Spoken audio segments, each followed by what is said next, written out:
Você conhece os detalhes da saga Orochi? Como por exemplo, como foi o plano do Goenitsu para ressuscitar Orochi, que durou mais de 20 anos? E conhece os bastidores da criação da história dos primeiros The King of Fighters? Hoje vamos ver juntos a lore da saga mais famosa de KOF de uma forma diferente. Pois depois vamos ver a história original, que foi a verdadeira grande inspiração para a da SNK, e comparar as duas, o que com certeza vai te surpreender e explica muita coisa sobre muitos personagens favoritos, como Kyo, Iori, Chizuru, Goenitsu, o trio Orochi e muito mais. Então, sem muita enrolação, só vou te pedir para se inscrever no canal se você gosta de conteúdos produzidos e trabalhados assim. Experimenta, vai que gosta. Se não gostar, é só tirar a inscrição depois e não voltar mais aqui. Estamos combinados? Então vamos para a primeira parte. Em The King of Fighters, a história de Orochi começa há mais de 1800 anos antes dos tempos atuais. O Orochi é uma divindade conhecida como a vontade de Gaia, o qual é basicamente o equivalente à mãe natureza, ou seja, responsável pela criação do que seria equivalente ao meio ambiente. Um dia, ele se materializou na Terra e junto aos seus 8 seguidores mais fortes, os Hakushu, passou a vagar pelo planeta, até que perdeu a paciência com os seres humanos. Orochi não concordava com o fato das pessoas estarem destruindo desenfreadamente a natureza, visando unicamente se expandirem e prosperarem. A divindade exigiu que os humanos continuassem a servir à sua vontade, ou iria destruí-los. Foi então que os humanos resolveram se rebelar contra o Criador. Os 3 clãs mais fortes, os Kagura, Yasakani e Kusanagi, uniram forças e traçaram um plano. Como Orochi é uma divindade e não pode morrer, eles utilizaram uma espada de fogo, uma joia poderosa e o espelho Yata, 3 importantes e poderosos tesouros sagrados, para selarem a entidade e assim poderem continuar vivendo e progredindo. E assim foi feito. Após a luta, eles uniram as joias à alma dos guerreiros mais fortes de cada um dos 3 clãs, para que suas linhagens continuassem pelo resto do tempo cuidando do selo que mantém Orochi adormecido, para que assim a humanidade possa viver em paz com isso para sempre. Entretanto, com o passar do tempo e o enfraquecimento do selo, os 8 guerreiros mais fortes de Orochi conseguiram voltar periodicamente e usavam a oportunidade para tentar arquitetar a liberação de seu senhor. Isso aconteceu várias vezes. Em uma delas, inclusive, no ano de 1335, o plano era fazer os clãs guardiões brigarem entre si. Por isso, um Hakushu tirou a vida da esposa do líder do clã Yasakani e deixou o corpo no território dos Kusanagi para fazer parecer que foi obra deles. Cheios de raiva, os Yasakani fizeram um pacto de sangue com os seguidores de Orochi para poderem utilizar um método proibido 1211, 8 donzelas, mudando a cor de suas chamas para roxas e passando a se chamar Yagami. Porém, esse acordo exigia sacrifício. Por isso, a partir daquele momento, as mulheres da família foram condenadas a morrerem no parto, e os homens passaram a falecer ainda jovens. Uma verdadeira maldição que visava fazer o clã acabar rapidamente. Só que, apesar do engenhoso plano, os Yagami não destruíram os Kusanagi e ainda conseguiram sobreviver mesmo com a maldição. E mesmo com o episódio tendo os tornado historicamente grandes rivais, eles ainda se reuniam junto aos Kagura para manterem o selo de Orochi intacto. Afinal, não queriam que a entidade destruísse o mundo em que vivem. Esse foi mais um plano que não deu certo. Por isso, séculos depois, em 1973, o líder Hakushu Goenitsu, que vivia como um padre, decidiu iniciar um longo e elaborado plano com duração de mais de 20 anos para finalmente conseguir enganar os clãs e trazer de volta Orochi. O primeiro passo foi começar a reunir os outros 7 principais servos da divindade. Com o passar do tempo, ele conseguiu encontrar todos, mas alguns não o seguiram, como Ryuji Yamazaki, que estava completamente louco e por isso inútil, e Gaidel, que constituiu família e decidiu trair a vontade de Gaia e seguir por um caminho de paz, o que com certeza não deixou o líder fiel Goenitsu feliz. Após a recusa de Gaidel, o padre ativou o sangue de Orochi na pequena filha dele, Leona, que ficou louca e tirou a vida de todos no local, inclusive dos próprios pais. Sem remorso, o Hakushu do Vento abandonou a criança sem memórias no meio da selva brasileira e seguiu com seu plano, dando prioridade para a parte principal dele: encontrar um corpo ideal para Orochi usar para se reencarnar. Um especial que possibilitaria a ele ter 100% do seu poder. O corpo perfeito é a da chamada Donzela Kushinada,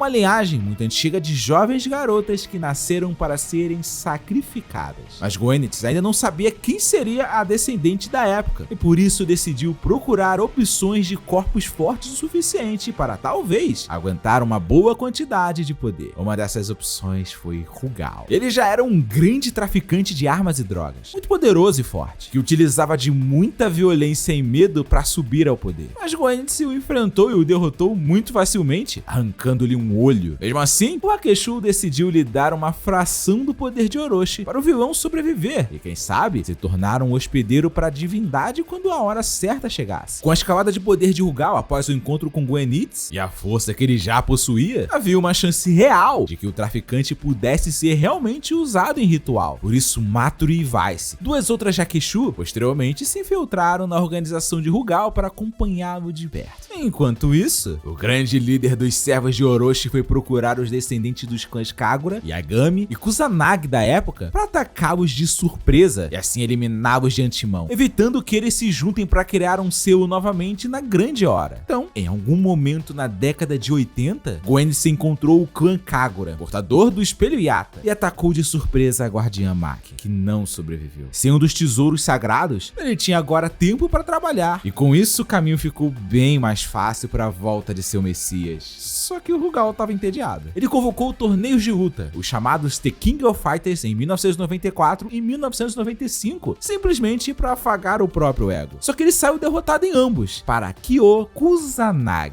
Por isso, em total desespero, Rugal tentou usar o poder de Orochi em seu olho e acabou se desintegrando por não ser parte da linhagem de sangue para poder controlar tamanha energia. E embora isso pareça uma decepção para os planos de Goenitz, na verdade se tornou uma importante oportunidade. Dois dos participantes desses The King of Fighters eram Iori Yagami e Kyo Kusanagi, exatamente os dois descendentes dos clãs que faltavam. Então Goenitz colocou Matsuri e Vice para seguirem Iori, e foi ele mesmo direto à procura de Kyo Kusanagi. O encontro dos dois foi decidido rapidamente. O Hakusho venceu muito facilmente o garoto, e por saber que ele é fraco, nem perdeu tempo tentando eliminá-lo. Apenas o deixou lá humilhado e foi iniciar o retorno de Orochi, já que sabia que não precisaria se preocupar com dois dos clãs, e o terceiro estava sob a guarda de Matsuri e Vice. Muito arrogante, né? Porém, nem tudo estava acontecendo como ele esperava. Embora ele tenha visitado a casa do clã Kagura nos anos 80, ele não havia eliminado todos os membros da família. Shizuru, irmã gêmea mais nova de Maki, que ele não sabia que existia, estava viva. E sendo a nova líder da família de guardiões, tratou de assumir o legado e se preparar para a grande batalha. Após anos, ela precisava achar e chamar a atenção dos outros clãs para iniciarem a luta. Por isso criou mais um torneio The King of Fighters em 1996 para treinar, testar e reunir os outros dois tesouros sagrados. E o plano deu certo. Iori e Kyo chegaram na final com suas equipes, e após uma dura batalha, o descendente dos Kusanagi foi campeão. Por fim, ele teve que enfrentar a anfitriã Shizuru, que mesmo sendo muito forte, não conseguiu derrotá-lo, e aproveitou e explicou toda a situação para os dois. Só que com todos cansados da batalha, Goenitz aproveitou o momento e como estavam os seus planos àquela altura, para aparecer destruindo tudo a fim de eliminar todos os três de uma só vez, já que ele já conhecia eles. Mas ele estava enganado. Shizuru estava preparada, e Kyo passou meses treinando sem parar e melhorando seu estilo para ter a sua grande revanche após aquela surra. E assim, pela primeira vez, o clássico trio dos tesouros sagrados se reuniu e acabou com o líder Hakusho em pleno KOF 96. O erro dele, de subestimar os três clãs, custou sua vida, mas àquela altura isso não importava mais. Os planos já estavam acontecendo e não dependiam mais dele para se concretizarem. Mas antes de morrer, Goenitz tentou uma última cartada. Ele ativou o sangue de Orochi que corre em Iori para ele enlouquecer e atacar os outros representantes dos tesouros sagrados. Só que Iori, com sua personalidade forte, tinha esnobado a união e partido rapidamente. E como Vice e Matsuri ainda estavam disfarçadas com ele, elas que acabaram sendo atacadas, mostrando que aquela força incontrolável dada por Orochi para os Yagami é tão poderosa que sozinha pode acabar com dois Hakushos de uma só vez. Ah, mas isso não importava. A missão de Matsuri e Vice do grande plano de Goenitz também já tinha acabado. Longe dali, três indivíduos se preparavam para iniciar a parte deles, a parte final daquele gigantesco plano. Com o sucesso do torneio anterior, o The King of Fighters se tornou um evento mundial televisionado e com patrocinadores. E exatamente por isso, se tornou o palco ideal para os planos dos seguidores de Orochi, já que os melhores lutadores do mundo estariam juntos, o que é perfeito para acumular energias poderosas necessárias para o ritual de retorno da divindade. Mais do que que isso, uma descendente das donzelas Kusinada foi encontrada e é justamente a namorada de Kyo, Yuki. E com o torneio acontecendo, o líder dos Kusanagi estaria ocupado demais para atrapalhar. Ou seja, tudo estava ocorrendo tão bem quanto Goenitz havia planejado. E foi assim que o The King of Fighters 97 começou. Chizuru e Kyo entraram com seus respectivos times e foram avançando pelo campeonato. Foram lutas muito difíceis, mas o trio do Japão se tornou campeão mais uma vez. Porém, algo aconteceu durante a cerimônia de premiação. Yori, que estava sozinho no evento, surgiu completamente transtornado, atacando os competidores e tentando acabar com eles. Ele parecia louco, tinha sede de sangue. Ao mesmo tempo, Leona, que havia sobrevivido e estava com os Ikaritin, também ficou assim e parecia um animal descontrolado, atacando a tudo e todos sem parar. Houve correrias e mais lutas, mas os companheiros dela, Ralph e Clark, conseguiram segurar a jovem, enquanto que o trio japonês conseguiu deter Yori, fazendo os dois voltarem ao normal. E é aqui que se revelam os verdadeiros vilões do campeonato. Um dos trios estreantes do torneio era, na verdade, os 3 Hakeshus que faltavam surgir: Yashiro, Shermie e Chris, que estavam fazendo tudo isso para coletar as energias para Orochi, e faltava apenas um pouco para terminar de energizar o altar. Por isso, eles resolveram lutar com todas as suas forças contra os campeões, e para obrigar Kyo, Yori e Chizuru a participarem disso, e também darem tudo de si, avisaram que sabiam que Yuki é uma Kusinada e que iriam pegá-la para usar como sacrifício final se os heróis não tentassem pará-los. Sem ter escolha, os tesouros sagrados enfrentaram Yashiro, Shermie e Chris em uma batalha sem precedentes. A cada round, o local se transformava mais e mais com a energia que era emanada, até que os Hakeshus foram finalmente vencidos. E esse foi o problema. Por mais que não tenham conseguido a Kusinada para Orochi voltar com todo o seu poder, a energia do local já era o suficiente para pelo menos parte do ritual. Então o trio resolveu trazer a divindade de qualquer jeito, e por isso, Chris ofereceu seu próprio corpo para hospedar a vontade de Gaia, e ela aceitou.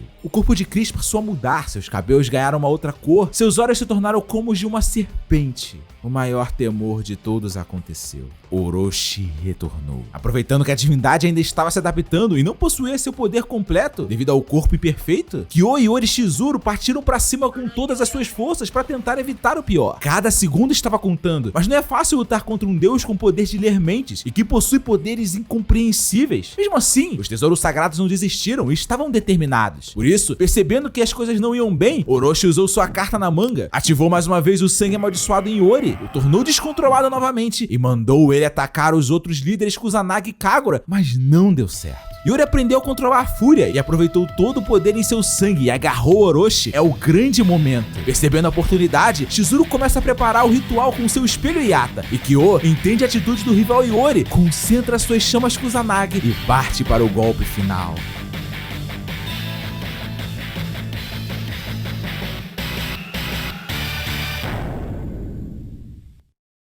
Após a grande explosão, a Kusinada Yuki diz esperar pelo retorno do seu amado herói para continuarem juntos. E agora começa o outro lado. A saga Orochi representou um marco incrível para a SNK, mas ela é baseada em uma das mais importantes histórias do Japão. Agora que conhecemos a versão de The King of Fighters, vamos conhecer a original, a incrível Yamata no Orochi, e assim saber como a famosa saga foi criada.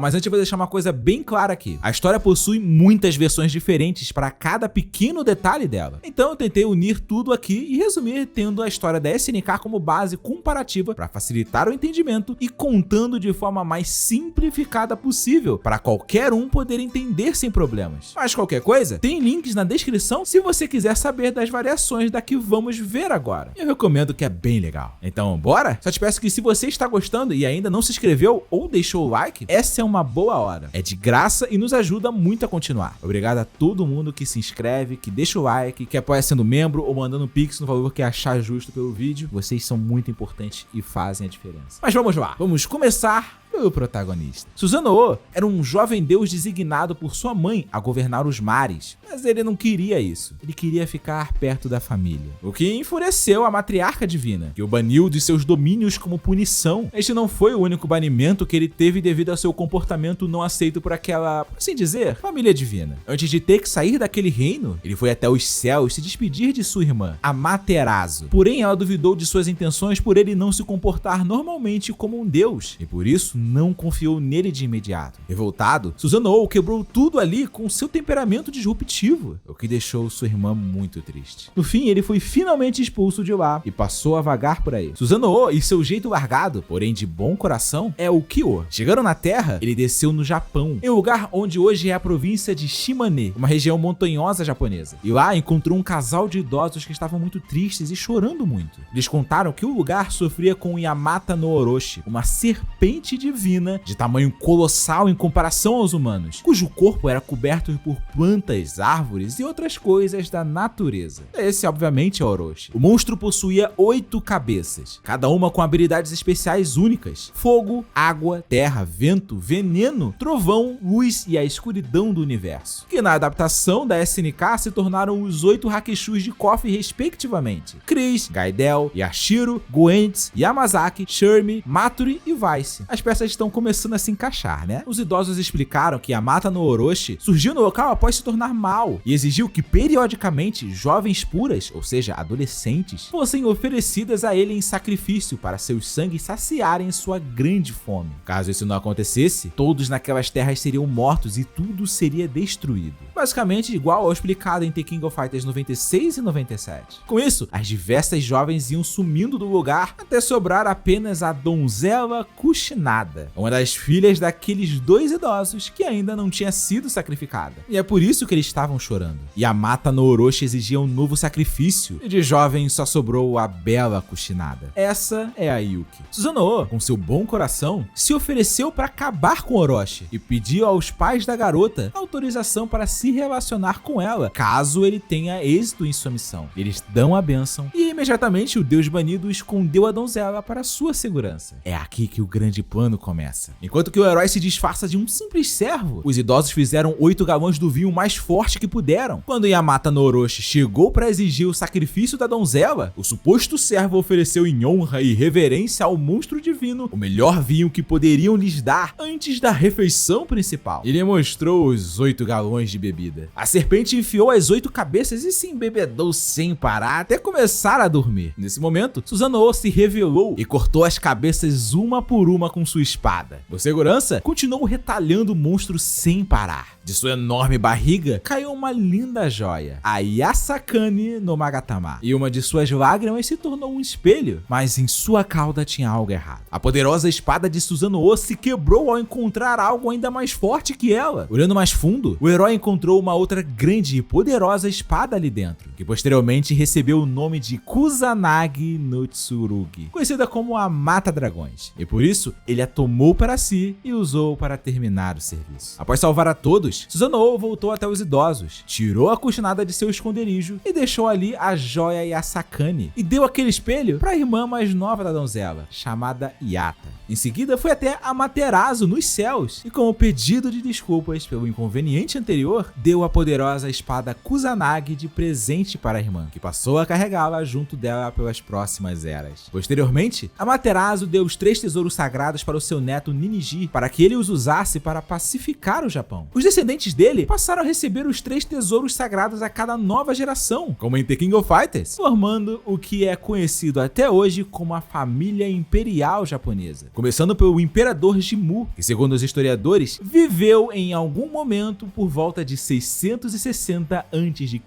Sim, viveu! Ele realmente existiu. Na verdade, todas essas histórias sobre Yamata no Orochi, Susanoo e Amaterasu são relatadas em 2 livros diferentes, escritos em tempos diferentes por pessoas diferentes e em lugares diferentes, e que são considerados os relatos mais antigos da história do Japão. O Nihon Shoki, datado de 720 a.C., e o Kojiki, de 712 a.C.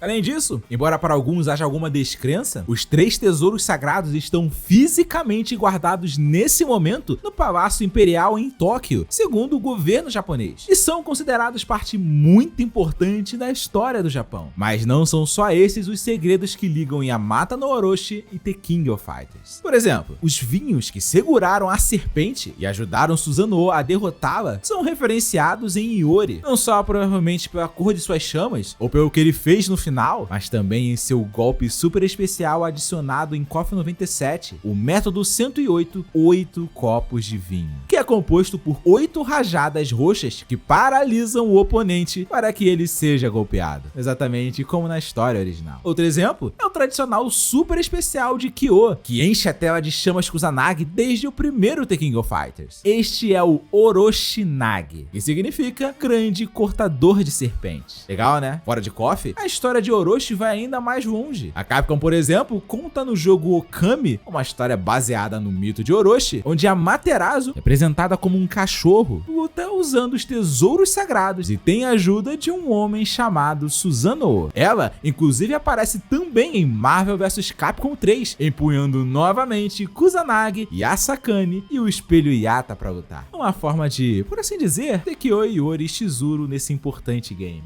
No anime One Piece, o personagem Kurozomi Orochi comeu uma fruta do modelo chamado Yamata no Orochi e pode se transformar em um monstro de 8 cabeças. Além desses, várias e várias outras mídias, sejam jogos, animes ou filmes, citam, se inspiram ou adaptam a história da serpente Yamata no Orochi, assim como a SNK fez na muito elogiada e marcante primeira saga de The King of Fighters. E você deve saber de mais outras referências como essas. Isso só mostra a força e importância que essa história tem na cultura e na mídia até hoje. Dentre as adaptações citadas, qual a sua favorita? A original, a de KOF ou outra? Qual jogo você gostaria que eu contasse ou explicasse as referências da lore aqui no canal? Me diga aí nos comentários, eu quero saber. E se você quiser saber mais sobre esses detalhes e bastidores de games, se inscreva aqui no canal Segredo dos Games. Experimenta, é de graça, vai que gosta. Se não gostar, é só tirar a inscrição depois. Fácil, fácil. Ó, vou deixar um crédito aqui importante. Quem me incentivou e ajudou a fazer esse vídeo foi o perfil Extreme East FGC. Ele é muito bom em traduções de japonês e tem um conteúdo incrível para quem é fã de jogos de luta, fliperamas e jogos retrô em geral. É altamente recomendado. Eu vou deixar todos os links para você seguir ele na descrição. Mas e você? Já viu todos os vídeos sobre bastidores de KOF que tem aqui no canal? Mas é o seguinte, aqui tem uma playlist só com o melhor disso para você. Você já viu todos? Aqui tem um vídeo escolhido a dedo para você que eu acho que você vai gostar. Escolha um para ver, vai que gosta. E muito obrigado a você por estar aqui. E eu espero te ver aqui no próximo vídeo. Buenas! 待ってるからね、今日